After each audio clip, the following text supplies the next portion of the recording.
We are on the 7th day of the Novena. The feast of our patron saint is approaching.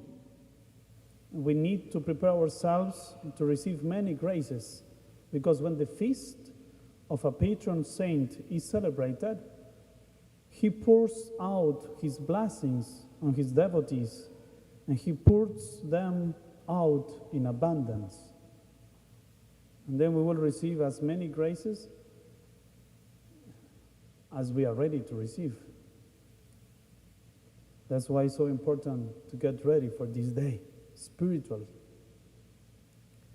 And today we want to meditate on a very important aspect of the life of our patron saint, not the main one, but certainly one that was always present in the life of Saint Bernard. And this aspect is that our patron saint was a poet. A poet is not just someone who writes poetry, but someone who knows how to use the beauty of things to love God better.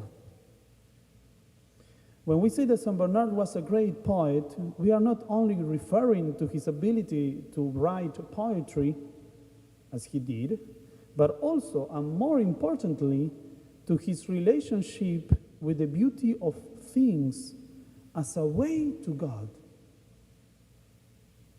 That he was able to see the beauty of God in created things. And when looking at this beauty, he was able to love God all the more. That's a poet.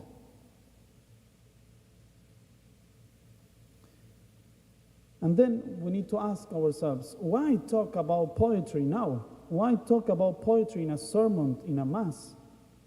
Because indeed, poetry, this ability to find beauty, the appreciation of love, of beauty, is one of the paths that lead us best to God, who is absolutely beauty, who is beauty itself.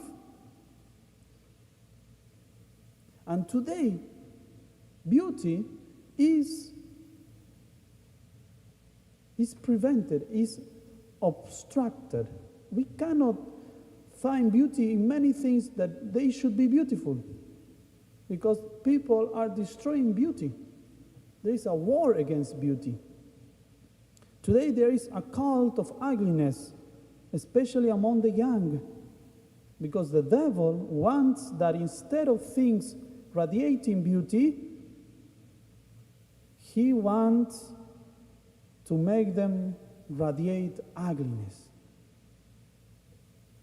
That is why there is so much ugliness in music, in dances, in the way people dress, in tattoos.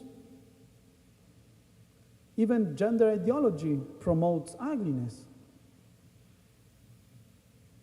So it is important to meditate on this aspect of beauty in the life of Saint Bernard. And he was indeed a great admirer of the beauty of creation. And he said that he learned great and important things by looking attentively at the forests and mountains, going so far as to say that his teachers were the oaks, the trees. He knew how to see in nature the very work of God. And one of his biographers says that things were changed before his eyes, transfigured, because he looked at them with the eyes of God. And in order to find God in nature, it is necessary to be silent.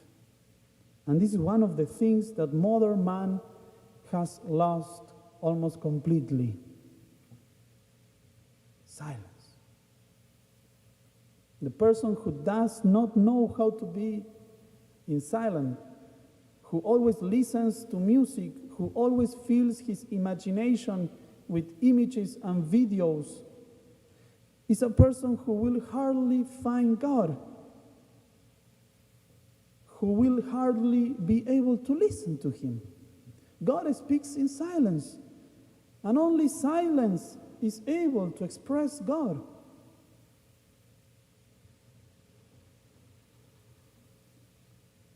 In addition to being a man who loved silence, Saint Bernard appreciated the beauty of the Catholic liturgy. Liturgy is all those rites and symbols that express the mystery of our redemption, especially during the Mass. And he was very fond of chant and communal prayer.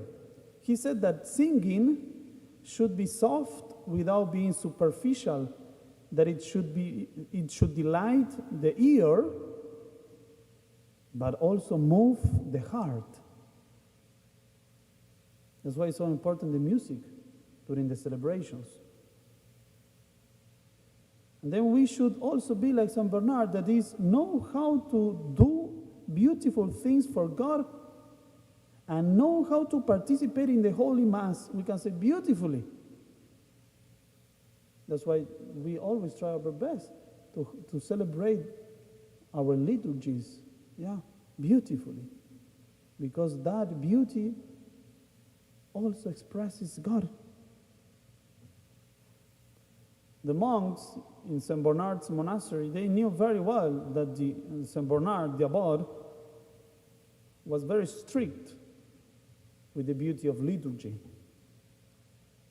the music they will sing. And above all, St. Bernard sought the beauty of God in language. The ability to speak belongs only to man, and it is one of the most divine things we have. So St. Bernard spared no effort to speak well and beautifully.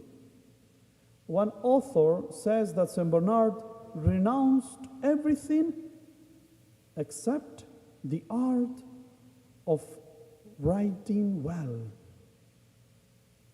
He said we need to write well, beautifully.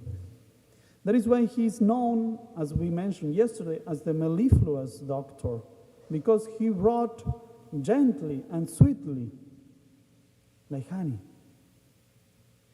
Today it is also necessary to imitate St. Bernard in this aspect, especially when they want to impose on us a culture that destroys our language. The so-called inclusive language is an attack not only on human reason itself, but also on God himself, who is the author of all beauty. Our patron saint was not only concerned with teaching doctrine, but he also considered it necessary to clothe it with beauty. It's senseless to teach the Catholic faith, but not to do it in a beautiful way, because people will not hear. That is why he worked and polished each text until it reached the ultimate perfection. During the last 5 years of his life, the old abbot, St. Bernard, in spite of all his commitments, took care to revise his major works himself, paragraph by paragraph, in order to prepare a revised edition, with the desire to leave to posterity writings whose beauty is lesson worthy of the mysteries of God.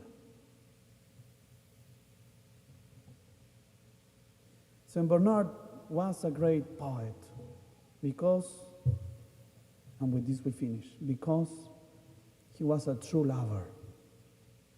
There is no poet without love. And his love was God himself. And God was his poetry. Whoever loves God knows how to do it beautifully and knows how to do great things for him. He knows how to do the ordinary with extraordinary enthusiasm.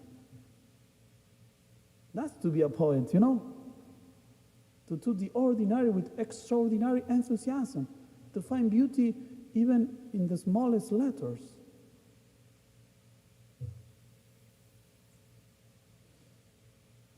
One of the most famous books of mankind is the Divine Comedy, written by Dante Alighieri. We all know this book. The author makes a journey through hell, purgatory, and heaven. But when he wants to reach the highest point of heaven, he realizes that he cannot do it unless he is helped by our Blessed Mother. And in order to ask for the help of our Blessed Mother, Dante Alighieri, he turns to Saint Bernard. Our patron saint thus plays a very important role in one of the greatest poetic works of all time. And there, facing the Virgin Mother, as Dante himself brought it, Saint Bernard speaks to her with a sublime prayer worthy of a great poet. Maiden yet a mother, daughter of thy Son, high beyond all other, lowlier is none. Thou the consummation planned by God's decree, when our lost creation nobler rose in thee. Saint Bernard was known for his great poetry, for his art of writing and speaking well. But all this was not vanity or pomposity, but the result and consequence of his great love for God, the infinite beauty. We will ask this grace to love God also above all things, and we ask this grace from our Blessed Mother through the intercession of our patron saint, Saint Bernard.